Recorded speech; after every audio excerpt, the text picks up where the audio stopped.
এত যে হল ছিল, সেখানে দর্শক ছিল, কেন হলগুলো সব বন্ধ হয়ে গেল? সাংস্কৃতিক জগতে আমরা খুব বেশি কোনো সময়ের ক্ষেত্রে কোনো ধরনের বড় পৃষ্ঠপোষকতা পাইনি। থিয়েটার করবার জন্য জায়গা এরকমভাবে আমরা পেলাম না। আমাদের কথার মধ্যে আছে, থিয়েটার আমাদের ভিত, থিয়েটার আমাদের আশ্রয়। আমরা আসলে প্রতিষ্ঠা বার্ষিকী কত বছর হলো, এটা আমাদের কাছে খুব গৌণ কখনোই ছিল না। এমনকি ৩৫ বছরে যদি বলি, আমাদের সাকুল্যে নাটক হয়তো ১৫ থেকে ১৮ এরকম কোনো প্রযোজনা হয়। আমরা থিয়েটারটা করেছি একেবারেই নিজেদের ভালো লাগা, ভালোবাসা এই জায়গা থেকে। আমরা প্রতি মুহূর্তে নিজেদেরকে আবিষ্কার করতে চেয়েছি। আমাদের একটা প্রযোজনে যদি আপনি দেখেন, প্রথম হলো বিচ্ছু, বিচ্ছু থেকে তুগলক, তারপর ছোট্ট দুটো নাটক, মিশরীয় ২ মানে শর্ট প্লে, আব্দুল মোনেম সেলিম এবং আরেকজন নাটকের নাম মনে আসছে না। এটি অবলম্বনে রূপান্তর করা হচ্ছে সুখ এবং জেরা, আব্দুল মোনেম সেলিম এবং ফরিদ কামিল।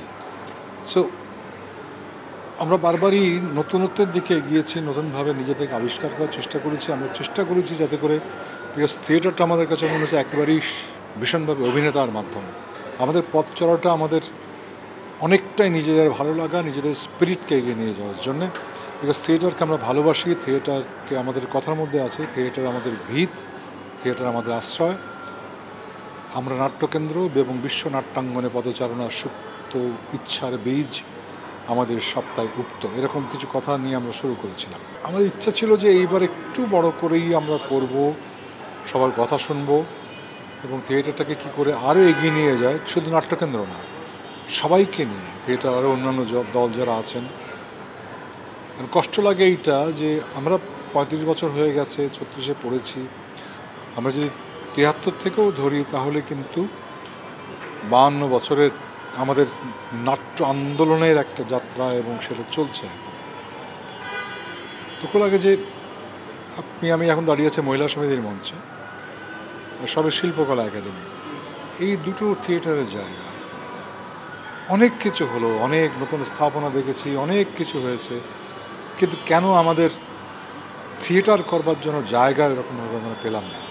আজকে ঢাকা শহরের ব্যাপ্তি অনেক বেড়েছে, চারিদিকে অনেক সিটি অনেক ডেভেলপ করে গেছে। কেন ধানমন্ডিতে একটা থিয়েটার হল নাই? কেন উত্তরায় নাই? কেন গুলশান বনানীর দিকে নাই? সরকারি কোনো উদ্যোগ, কোনো পৃষ্ঠপোষকতা কোনো দিক থেকেই। তো থিয়েটারটা নিজের সাহসে, নিজের শক্তিতে এগিয়েছে এখনো পর্যন্ত। সেখানে আবেগ বেশি কাজ করে, ভালোবাসা বেশি কাজ করে। মফস্বল মানে কিন্তু ঢাকার বাইরে যে জায়গাটা, কিন্তু সেটা আরও স্ট্রং হওয়া উচিত। আমি নিজেও সাতক্ষীরায় নাটক করেছি, তারপর কিন্তু ঢাকায় এসেছি, তারপর দিল্লি ন্যাশনাল স্কুল অফ ড্রামায় পড়তে গিয়েছি। তো সেটা কেন? যে জিনিসটি আমি আমার বুকের মধ্যে লালন করি, আমি সেইটা নিয়ে লড়তে চাই। সো অনেক প্রতিকূলতা আছে, সবসময় প্রতিকূলতা এক ধরনের ছিল। এই প্রতিকূলতাকে জয় করাই হচ্ছে মানুষের কাজ। এবং খুব সরাসরি না বললেও, সাংস্কৃতিক জগতে আমরা খুব বেশি কোনো সময়ের ক্ষেত্রে কোনো ধরনের বড় পৃষ্ঠপোষকতা পাইনি। আমাদের টেলিভিশন চ্যানেল হয়েছে, কিন্তু টেলিভিশনের নাটক দেখার যে আগ্রহ, আমরা তো বিটিভি যুগের মানুষ, সেই সময় যে আগ্রহ ছিল সেখান থেকে ভাটা পড়েছে, স্তীমিত হয়েছে। সেটা কেন হবে? আমাদের খুব চেষ্টা ছিল যে আমরা একটা বৃহত্তর পরিসরে নাটক নেব। আমার খুব ইচ্ছে ছিল যে থিয়েটারটাকে পেশাদারি রূপ নেওয়া যায় কিনা। তার জন্যে আসলে অন্য কিছু না হোক, অন্তত সরকারি কিছু জায়গা দরকার আমাদের। সরকার মানে আমি বলছি যে সরকারি জায়গা মানে এরকম পৃষ্ঠপোষকতা, মানে ওনার সাথে জায়গা দিলেই হয়ে যায়, সংস্কৃতি চর্চা তার নিজের গতিতে এগিয়ে যায়। থিয়েটার আসলে আমাদের বারবার ফিরে আসার জায়গা, আমার ভালো লাগার জায়গা, আমার বেঁচে থাকার জায়গা, আমার ওই অনুভূতির জায়গা, যেখান থেকে মনে হয় যে না, আই এক্সিস্ট, আই লিভ। তো সেইটা আমাদের লক্ষ্য ছিল। আমরা ভাবিনি যে অমুক অমুক তারকা হবে, অমুক কিছু হবে। তারা তাদের নিজের চেষ্টাতেই এগিয়েছে। ধরা যাক, যদি জাহিদ হাসানের কথা বলি, তৌকির আহমেদের কথা বলি, মোশাররফ করিমের কথা বলি, এরকম আরও অনেক আছেন। আমি আমার মতো অভিনয় করি, আরও একজন কয়েকটার, তার মতো অভিনয় করেন, যে যার মতো অভিনয় করেন। সেখানে তুল্যমূল্য বিচার হচ্ছে দর্শকের, ভালো হলো কি খারাপ হলো। আর পপুলারিটি মানে হচ্ছে কিন্তু সমস্ত পপুলার জিনিসই ভালো, এটা আমি বিশ্বাস করি না, কোনোদিনই না। আমার যে কাজগুলো আমি বলতে চাই, করতে চাই, সেইটা আমি বলতে পারছি কিনা, করতে পারছি কিনা। তারপরে 100% কোনোদিন হয় না যে সবাই বলবে যে হ্যাঁ খুব ভালো, এরকম হয় না। কেউ একটু ভালো, কেউ বেশি ভালো, কম ভালো এরকম বলবে। সিনেমাটাও কিন্তু আমাদের খুব বাধাগ্রস্ত একটা সময় অতিক্রম করছে। শুধু ঈদে কেন ছবি রিলিজ হবে? এত যে হল ছিল, সেখানে দর্শক ছিল, কেন হলগুলো সব বন্ধ হয়ে গেল? এ ব্যাপারে কিন্তু সবারই একটু ভাবা উচিত এবং সোচ্চার হওয়া উচিত, সত্যিকার সোচ্চার হওয়া উচিত। সুতরাং I am grateful, I am fortunate যে তারা ভাবছেন এবং আমি কাজ করছি। সাকিবের সঙ্গে আমি আগেও কাজ করেছি। রাজকুমার করেছি, তারপরে সুপার হিরো করেছি, নোলক করেছি, অনেকগুলো। ওর সঙ্গে আমার সখ্যতা ভালো এবং আমরা যতটুকু কাজ করছি, আমি আর বেশি কিছু বলতে পারবো না।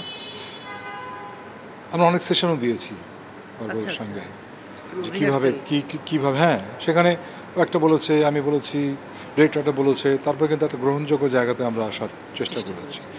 এইটা খুব জরুরি প্রয়োজন বলে মনে হয়। বারবার অভিনেতাকে নতুন করে ভাঙতে হয়, নতুন করে নির্মাণ করতে হয়। আমি যাদের সঙ্গে কাজ করেছি সেই হিসাবে আমার কোনো অভিযোগ নেই। আমি যা বলেছি, আমি যা চেয়েছি, তারা ততটুকু অ্যাকোমোডেট করে গেছেন।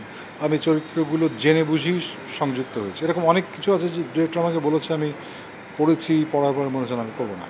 আমি তাকে না বলে সে তো কোনো ধরনের আমার সঙ্গে উনি খুব হয়ে গেছে, এরকম কিছু না। একটা চরিত্র, যেমন আমি উল্টা যদি প্রশ্ন করি যে একটা ডিরেক্টর হয়তো আমাকে কোনো জায়গায় নিলেন না, আমি কি বলবো কেন নিলেন না? তা তো হয় না। তেমনি আমি যখন কোনো ক্যারেক্টার করলাম বা করলাম, তখন আমি কোনো সময় পছন্দ না হলে নাও করতে পারি। আবার যত ছোটই হোক, আমার ভাল লাগলে আমি করবো। So I don't have any complain.